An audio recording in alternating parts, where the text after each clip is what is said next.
I got into this business by accident, literally. About 22 years old, I got into a car accident and I didn't know what to do.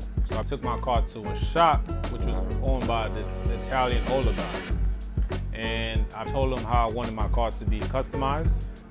And he seen that I knew how to work on cars, so he made me work in the shop for about a year. So I basically worked in the shop for a year. I learned the whole business, the ropes to it, and then a year later I went and found my own little garage and I came up with the name and I just started working from there. He basically asked me how I wanted my car to be fixed as far as customizing with the colors. So I basically told him I wanted the color to be white, like a pearl white. So the car was an Infiniti, but I wanted the white to be from a Toyota. So he liked my idea of how the car was gonna look after with the carbon fiber features. So he basically made me work in the shop after. So when I worked in the shop, my job was to get the other workers to see a vision of making a car look different from when it comes in. Whether we put tints on it, whether we put a spoiler on the bumper, whether we put fog lights or ghost lights, I just had the idea to make every car look better for the customer to always come back. So I was actually the guy bringing in the cars and telling them, listen, this customer got into an accident, we're gonna give them tints. Or we're gonna buff the headlights and give them blue headlights, just so they could, when they receive their cars, they'll be happy with it. And they'll also come back every time, God forbid, they get into an accident. Every car that comes in will basically hook them up. This is Marlon here from M-Dolla Auto Body, M-Dolla Custom Auto-works, MJ Automotives, and M-Dolla Mobile Spa. And this is why I'm on my own business.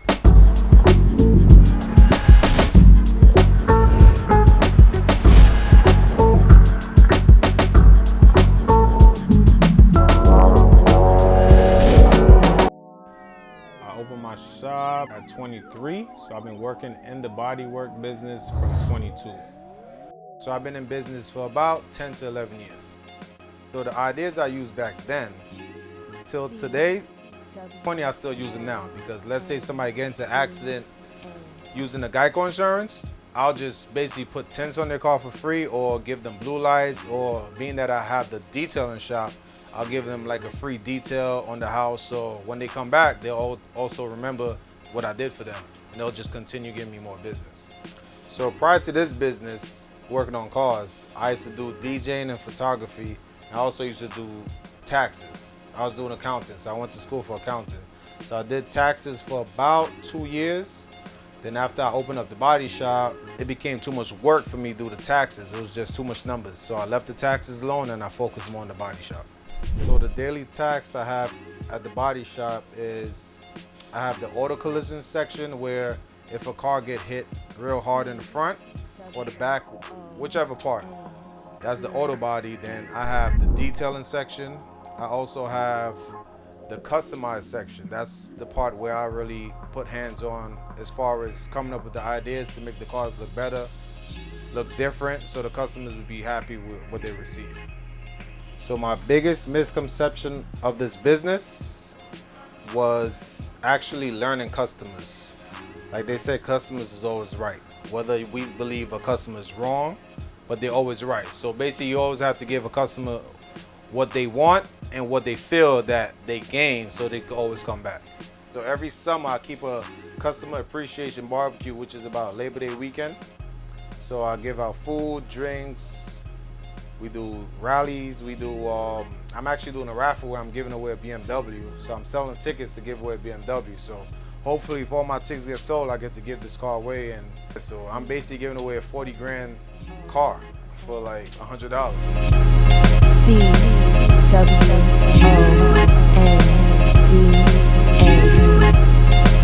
Check, check. Somebody just dropped $1,000 off. He bought 10 tickets right now. People still buying, my dude. Okay? All right, y'all seen it. $1,000. He just bought 15 tickets. He bought 5. There's another 10 right now. Like I said, it's the M-Dolla Year of the Year show. We here. Got Pops here. So Loyal here. Right here, baby. Twin Harlem in the building. So Loyal M-Dolla Customs. Come get your raffle tickets. Come get your raffles every day. So we got over here, we got the Dodge Charger. Tell them what we got on here. So the Dodge Charger all equipped. It's all good. We got here, that's a 350 small block. Cosmetics, I've done it. I spent about $6,000–7,000 into it. I'm gonna do a supercharge or maybe twin charge. I don't know what I'm gonna do yet, but I'm still paying warranty on it. I'm gonna get red flags if I change the motor. I'm gonna leave it alone. When it's done, I'll complete it. We gotta keep the warranty going. I gotta keep the warranty. Keep the warranty going. But give me some time. It's gonna be about 600–700 horsepower in here. I'm gonna do a wide body in about 2–3 weeks. I got the rims and tires ready. I got the kit coming. M-Dolla's gonna paint it. My same color of my car. Over. 2015 F80 M3. All motor and performance work done by M&P Performance. Yes. Liquid wraps done at M-Dolla Customs. You already know the bar. Next summer at Liquid M-Dolla wrap. shop, We do the liquid wraps. At our shop, we do the liquid wraps. So liquid wraps done at M-Dolla. You already know. peelable paint. Yeah. Check it out at Soul Loyal Customs. Go ahead. Oh, right here. Meet my accountant. This is my accountant right here. He the guy behind the business. He the one that makes sure my funds is properly, right? I still owe some money, right? All the time. The advice I give to get into a body shop, number one, you have to be a people person. You have to be able to deal with customers. You have to be patient. You also have to have some kind of idea of the body work. Meaning you have to be able to work on the cars too. So if you just want to open a shop just to open one and not do the work, you might be finding yourself in a ditch because you wouldn't know what's right and what's wrong. So the advice I give to anybody that want to start up a shop, try to get something that's small. It's always good to start off small. Don't try to have a big overhead. So try to get a small location with about 2 to 3 workers. That way you could build up clientele. So after you build up your clientele, you can expand and get a bigger location with more workers. But at the beginning, just try to keep your overhead low as possible in any business. But you know, at the beginning I was in college, so I couldn't take a big overhead, so I had to settle for what this garage holds about 6 cars. Usually when somebody open a body shop, they open up a big shop that holds about 30 cars, which is the average. So, I mean, back then, if I had a lot of money then starting up, I probably would have opened up a big shop from the start. We here. We are here. Top of the morning, right? Mobile wash, beating. I know the vibes. Come over here with me. Take a walk with me. We here. Auto body rocking. You know what I mean? Goons over there holding the block down like always. Take a ride with me on the new entity. The mobile wash truck. You know what I mean? I ain't gonna let y'all know my setup. My setup is real clean and easy. You know what I mean?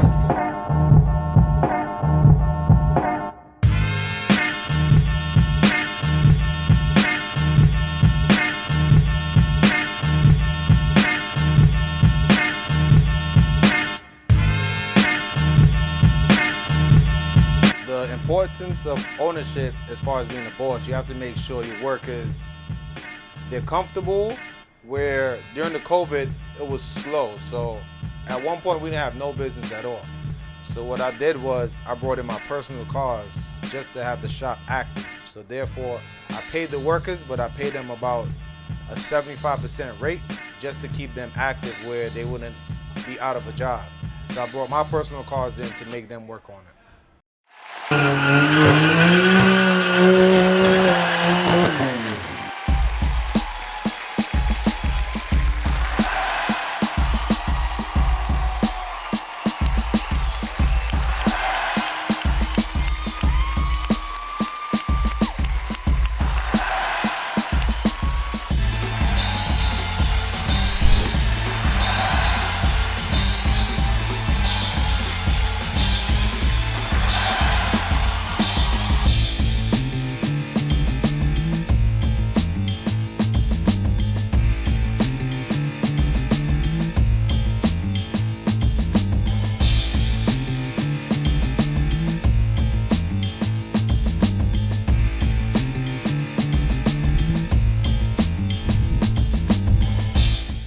Going on, man? Just here to show you what success is about, you know? So usually we pop the trunk, but I'm gonna pop the hood to show you the trunk. What Kanye said? My hood is in the trunk? Yeah, there you go. You know what I mean? So this basically came out with all the collector's items, everything a Ferrari collector basically wants from a car. So basically this is the F430 Ferrari, one of the V8 models with the F1 transmission. The F1s is the stock race cars on the track, you know, so this right here, I wanted this car for at least five years ago. I wanted this car. I used to buy a lot of Ferrari gear just so I could see myself where I want to be, you know? Also, I had this car right here, the mini version. You know, I had this for a little while. I found it on eBay and I bought it, and like, you know, I said one day I'm gonna get a car like this. And December 1st, 2020, even though we had a bad year, 2020, I bought this Ferrari cash, you know what I mean? So I had plenty of cars, but this is my first time in the exotic world, so I'm gonna enjoy it. I took it out today with a couple of other guys with exotic cars, and you know, it was a great experience, man. Stepping in one of these, like, it opened doors for you to meet new people, access new things to make you more successful. So it's a step up in life that I took in. I appreciate my buy. We about 590, but it's winter time, so I say in like the springtime, I'm gonna tune it up. The most you can get out of this is 550 with a tune, but I have wheels I ordered already.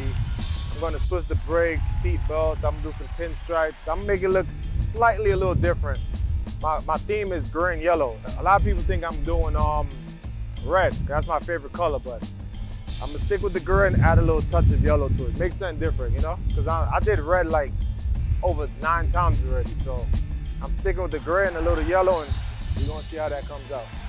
So right now the value on these is only rising, it's not lowering. So these cars is basically collector's cars. So now the value is just rising, so you will rarely see these. You will more see the 488 and the 458. The F430 is rare. So these are like collector cars now, so the price is only going up. I have the full carbon ceramic brakes on here. These are the track spec brakes. If you know, you know, that's 8 pistons or better. It came with a full Herman kit from back in the days. The wheels is Herman, but I'm doing a forged setup right now. About 20 by 12s in the back. So it's gonna be real crazy, so stay tuned for that. So we got carbon fiber duct intakes. The car came with it. Anything you see on a Ferrari is carbon fiber, just know it's the arm and the leg. So it basically came with carbon fiber intake ducts, stock Ferrari exhaust, and I got headers on the side by 5 speed. So hopefully in the springtime, I'm gonna add a full exhaust to it to give it more power and a better sound.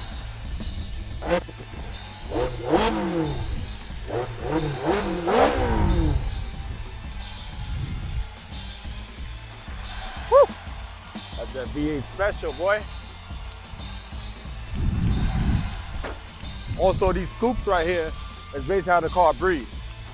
So as soon as the wind hits this, everything goes to the engine. So they made the good aerodynamics on this. And believe it or not, the 430 has the best body line in all the Ferraris. The body lines is aggressive in this car. Even the new ones, 2020, they all kind of look like a hybrid car. Eventually, I'm going to get into a 488. I just started getting my foot wet in the exotic world, so there's more to come. A lot more to come. The most challenging thing in this business, as far as owning the body shop, is your bills.